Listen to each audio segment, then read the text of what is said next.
পুরোপুরি ক্যাবিনেটের সঙ্গে যুক্ত, শিক্ষামন্ত্রী, শিক্ষা সচিব, কর্মচারী, মুখ্যমন্ত্রী যুক্ত। এই ধরনের কেলেঙ্কারিতে একাধিক রাজ্যে মুখ্যমন্ত্রী জেলে গেছেন। পশ্চিমবাংলায় কেন যাবে না? তিনি তো বেনিফিশিয়ারি, তার পার্টি, তার পরিবার, তার সরকার বেনিফিশিয়ারি, আর ক্ষতিগ্রস্ত হয়েছেন সাধারণ মানুষ। এ পুরো দোষ নিচ্ছেন। তিনি কালকে ভাষণ দিচ্ছিলেন উত্তরপ্রদেশ, বিহার, ঝাড়খণ্ড কোথায় কি হয়েছে, ওরা কিছু গন্ডগোল করেছে বলে আপনি চুরি করার অধিকার পেয়ে গেছেন। কোর্টের সামনে সমস্ত তথ্য দিন, এখনো বাঁচার রাস্তা। দাদা, পুজোর পরে এবার গ্যাসের দাম বাড়লো 50 টাকা। গ্যাসের দাম বাড়ে, কমেওছে একসময় 200 টাকা। তো বিশেষ পরিস্থিতির সঙ্গে যুক্ত গ্যাস আমরা সাফিসিয়েন্ট প্রোডাক্ট করতে পারি না, বিদেশ থেকে আনতে হয়। আজকে বিশ্ব পরিস্থিতি এমন ডামাডোল চলছে, অর্থনীতি কাল কি হবে কেউ জানে না। তো সেই ডামাডোলের মধ্যে কিছু তো তার প্রভাব পড়ছে, বাড়ছে, ঘটছে, আবার কমবে। মমতা বন্দ্যোপাধ্যায় টুইট করে বলছে বাহবা নন্দলাল 1000 টাকার গ্যাসে ফুটছে বিনা পয়সার চাল। 8,000 লোকের কাছ থেকে কোটি কোটি টাকা লুট করে নিলেন। এই যে যোগ্য 18,000 লোককে রাস্তায় বসিয়ে দিলেন চুরি করে, আপনি আবার নন্দলালের কথা বলছেন। লজ্জা থাকলে গঙ্গায় ডুবে মরতেন আপনারা। লজ্জারও মাথা খেয়েছেন। ছেঁচড়া রাজনীতি পশ্চিমবাংলা কোনদিন দেখেনি, ভারতও দেখেনি, যেটা মমতা ব্যানার্জি করছেন। জিটিএর 313 জন শিক্ষকের বেতন বন্ধের নির্দেশ দিল হাইকোর্ট। বেআইনিভাবে নিযুক্তদের কেন বেতন? প্রশ্ন বিচারপতি বিশ্বজিৎ বসুর। 72 ঘন্টার মধ্যে রাজ্যের কাছে জবাব তলব করেছে আদালত। মমতা ব্যানার্জি সরকার আসার পরে যত ডিপার্টমেন্টে নিযুক্তি হয়েছে, সব জায়গায় দুর্নীতি হয়েছে, ধাঁধলি হয়েছে। সেটা সমস্ত নিয়োগের রিভিউ হওয়া উচিত এবং তার তথ্য চাওয়া উচিত। না দিতে পারলে সেই ডিপার্টমেন্টের সচিব, মন্ত্রী এবং মুখ্যমন্ত্রীকে দায়ী করে সাজা দেওয়া চলবে। সুপার নিউমারি পদে তৈরির সিদ্ধান্ত রাজ্যের মন্ত্রিসভার। দেখুন, অলরেডি সবাই বলতে আরম্ভ করেছে উইকেটটাও পড়বে। কারণ কি, এর পেছনের উদ্দেশ্যটাও মহৎ নয়, আর যে সিস্টেমের মাধ্যমে যাওয়া হয়েছে ওটাও ঠিক। এ ধরনের ঘটনা অনেক জায়গায় ঘটে। ত্রিপুরা সরকারও এইভাবে ফেসেছিল, 8,000 চাকরি নিয়ে এটাকে বেআইনি ঘোষণা করেছিল কোর্ট। এখানেও তাই হয়েছে। উদ্দেশ্য ছিল কিছু নিজের লোককে ঢুকিয়ে পয়সা কামানো, সেটা ধরা পড়ে গেছে। যেমন এই 26,000 টিচারের কেস হাইকোর্ট যেরকম বলেছিল, সুপ্রিম কোর্ট সেটাকেই মেনে নিয়েছিলেন।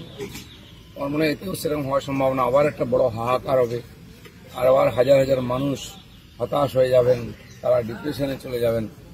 আমরা আশা করব এর একটা সুষ্ঠু সমাধান বেরোক এবং যারা যোগ্য প্রার্থী, যারা পরীক্ষা দিয়ে চাকরি পেয়েছেন, তারা চাকরিতে পান, চাকরিতে থাকুন।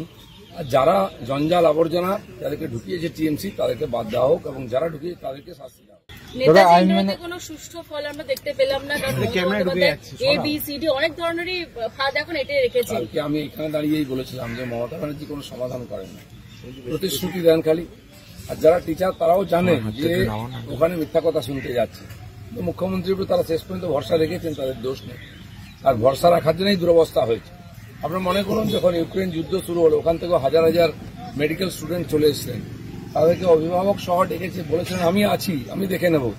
এখন সেই স্টুডেন্টরা কোথায়, উনি কোথায়, উনি তাদের জন্য কি করেছেন কিন্তু ভুলেই গেছেন। কেন মমতা ব্যানার্জি আজ পর্যন্ত কোনো কথা রাখেননি, বারবার প্রতারণা করেছেন। যারা ভরসা করেছে তারা ডুবেছে।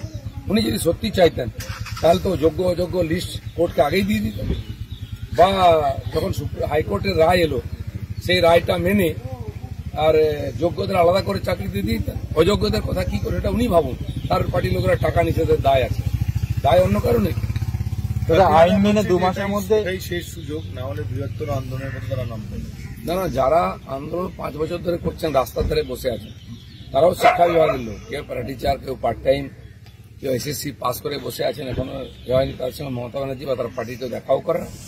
তাদের নিয়ে কোনো চিন্তাই নেই। কেউ কাউকে বলছে তোমরা বামফ্রন্টের দিয়েছিলে পরীক্ষা, আমাদের দায় নেই। কেউ বলছে এখন সময় নেই, টাকা নেই, হবে না, দেখছি, এই বলে তো চালিয়ে দিচ্ছে। 5 বছর রৌদ্রে জ্বলে বসে আছে, আমরা তাদের সঙ্গে ছিলাম।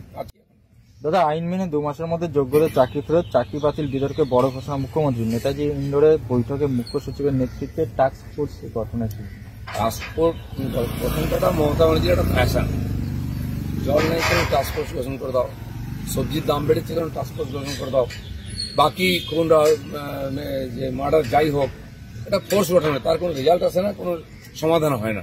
মমতা ব্যানার্জির কাছে যখন তারা যাচ্ছেন, আমরাও বলছি, উনি গেলে একটা নতুন ফান্ডা বার করুন। একদিন বলতেন যে চপ তেলে ভাজার দোকান খুলুন, সব মুড়ির দোকান খুলুন, এখন বলছে ভলেন্টারি সার্ভিস দিন। ওরা কি পেটে গামছা বেঁধে ভলেন্টারি সার্ভিস দেবে? ছেলে মেয়েকে পড়াবে কি করে, পরিবারকে পালন করবে কি করে? আপনি তো বলে দিয়ে খালাস, আপনার কি অধিকার আছে বলা হয়েছে? এখনো মিথ্যা কথা বলে যাচ্ছেন। আমি জানি না কতদিন এই টিচাররা বা তাদের পরিবাররা বা আরো কিছু লোক মমতা ব্যানার্জির এই ঢপের চপ শুনবেন। তাহলে কি আবার সিভিক শিক্ষক দেখবো আমরা? আমি বলছি কোর্ট যেটা বলেছে কোর্টের কাছে সমাধান আছে। লিস্ট নিয়ে ঘুরে বেড়াচ্ছেন যোগ্য শিক্ষকরা 18,000। সেই লিস্ট নিয়ে ভেরিফিকেশন করা হোক, যে তথ্য সরকারের কাছে আছে। কোর্ট বিচার করুক, একটা কমিটি ঘোষণা করুক, জাস্টিস গাঙ্গুলি যেটা বলেছেন, তারা এটা পরিষ্কার করে দেখুক। কারণ সরকারের হাতে ছাড়লে আবার গুলিয়ে দিয়ে আবার যাদের কাছে টাকা নিচ্ছে তাদেরকে চাকরিতে ঢুকিয়ে এইটা করে আগে প্রায় 18,000 যারা আছেন যোগ্য, প্রায় যারা চাকরি পেয়েছেন পরীক্ষার মাধ্যমে, তাদেরটা সমাধান করা হোক। বাকিটা কি হবে সেটা ভবিষ্যৎ দেখা যাবে। যারা চাকরি বাতিল প্রাতিষ্ঠানিক দুর্নীতি করলে তাদের বিরুদ্ধে বা তাহলে কি ব্যবস্থা নেবে মুখ্যমন্ত্রী? দুর্ভাগ্যের এটাই যে কোর্টও সেই যারা প্রাতিষ্ঠানিক দুর্নীতি করেছে তার উপরে ভরসা করে তাদেরকে দায়িত্ব দিয়েছে। যারা ইচ্ছা করে এটা করে, যারা ইচ্ছা করে তথ্য লুপাট করেছে, বিরাট বড় কনস্পিরেসি এর পিছনে আছে, সেই সরকার কি করে এটা শুদ্ধ করতে পারে? সেই জন্য ইন্ডিপেন্ডেন্ট বডি তৈরি করে কোর্টের দেখ রেখে আর তদন্তকারী সংস্থাকে নিয়ে এর সমাধানের চেষ্টা হোক। যে লিস্ট মজুদ আছে সেটা যদি ঠিক থাকে পরীক্ষা করার পরে তার উপরে আর পুরো সমাধান করা হবে। চাকরি বাতিলের ইস্যুতে এবার রাজ্য জুড়ে বৃহত্তর আন্দোলনের হুঁশিয়ারি চাকরিহারাদের একাংশের। সুপ্রিম কোর্টে রিভিউ পিটিশন করতে চাইছেন চাকরিহারা। আন্দোলন অবশ্যই করুন, আন্দোলন ছাড়া পশ্চিমবাংলায় কাজ হয় না। মমতা ব্যানার্জি আন্দোলন করে ক্ষমতায় এসেছেন, আন্দোলন ছাড়া তাকে নড়ানো যাবে না। দ্বিতীয় হচ্ছে সুপ্রিম কোর্টই এই সমস্যার সমাধান, তারাই সমস্যা তৈরি করছেন, সমাধান ওখানেই হবে। সেই জন্য যেমন আরজি করের কেস আবার রিওপেন হয়েছে, ঠিক সেরকম এই 26,000 শিক্ষকের কেসও সুপ্রিম কোর্টে গিয়ে শোনানো উচিত। যে টিচাররা লড়ছেন তারাও কোটি কোটি টাকা চাঁদা দিয়ে বড় উকিল রেখে কোর্টে লড়েছেন, কিন্তু ফার্স্ট পার্টি সেকেন্ড পার্টি বিকাশবাবু আর সরকারের মধ্যে লড়াই হয়ে গেছে। এরা হয়ে গেছেন ছাগলের তৃতীয় বাচ্চা, এদের বক্তব্যই শোনা হয়নি। কালকে তারা যে লিস্ট নিয়ে গেছেন সেই লিস্ট কোর্টে সাবমিট করুন, আদালত সেই লিস্টটা ইন্ডিপেন্ডেন্ট বডিকে দিয়ে ইনকোয়ারি করিয়ে তার উপরে আর কারবাই করুন। চাকরি বাতিলের শিক্ষকদের একটা মুভমেন্ট লক্ষ্য করা যাচ্ছে যে 3 দিনে স্কুল বয়কটের ডাক দিয়েছে, 9 তারিখ দিয়েছে। তাদের দাবি বেতন বাড়াতে হবে। দেখুন, এই ধরনের দাবি তো সব জায়গায় আছে, কারণ বহু বছর ধরে এই সরকার আসার পরে কোনো রিভিউ হয়নি, কোনো সিস্টেম দেখা হয়নি যে কি চলছে, কি ঠিক কি ভুল। ফলে লোকে আন্দোলন করতে বাধ্য হচ্ছে, কোর্টে যেতে বাধ্য হচ্ছে, কারণ সরকারের উপরে ভরসা নেই। এই যে দুর্ভাগ্যজনক পরিস্থিতি, এই 6-7 হাজার লোকের কাছ থেকে 8,000 লোকের কাছ থেকে টাকা নেওয়া হয়েছে, বা কিছু একটু বিশেষ সম্প্রদায়ের লোক তার মধ্যে আছে, তাদেরকে চাকরি দিতে বাধ্য হয়েছেন। তাই বাকি 18,000 যে যোগ্য শিক্ষক তাদের ভবিষ্যৎ অন্ধকারে গেছে। ঠিক সেরকম আছে যে রায় আসবে, সেখানেও যোগ্য লোকেদেরকে প্রতারিত করে অযোগ্য লোকেদের কাছ থেকে টাকা নিয়ে চাকরি দেওয়া হয়েছে। এই যে পাপটা করেছে টিএমসি সরকার, তার জন্য তো একদিনও তাদের ক্ষমতায় থাকার অধিকার নেই। আমার মনে হয় যতক্ষণ এই সরকার না যাচ্ছে বা রাষ্ট্রপতি শাসন না হচ্ছে, এই সমস্ত কিছু যে চক্রান্ত তার সত্য সামনে আসবে। চাকরি বাতিলের ষড়যন্ত্রে এবার পথে নামছে তৃণমূল ছাত্র যুব সংগঠন। 9 এপ্রিল কলকাতায় প্রতিবাদ মিছিল এবং রাজ্য জুড়েও চলবে। টিএমসি কার পক্ষে সেটাকে বলতে হবে, যোগ্যদের পক্ষে না অযোগ্যদের পক্ষে। এটা মমতা ব্যানার্জি চক্রান্ত, দুটোকে গুলিয়ে দিয়েছেন। আর ওনারা ভেবেছিলেন কিছুতেই তথ্য সামনে আসবে না, যা খেয়ে নিচ্ছে খেয়ে নাও, এরকমই চলবে। আমি বলছি এখনো সময় আছে, সুযোগ আছে, সত্য সামনে আসবে, যোগ্যরা নিশ্চয়ই চাকরি পাবেন, তার অধিকার ফিরে পাবেন।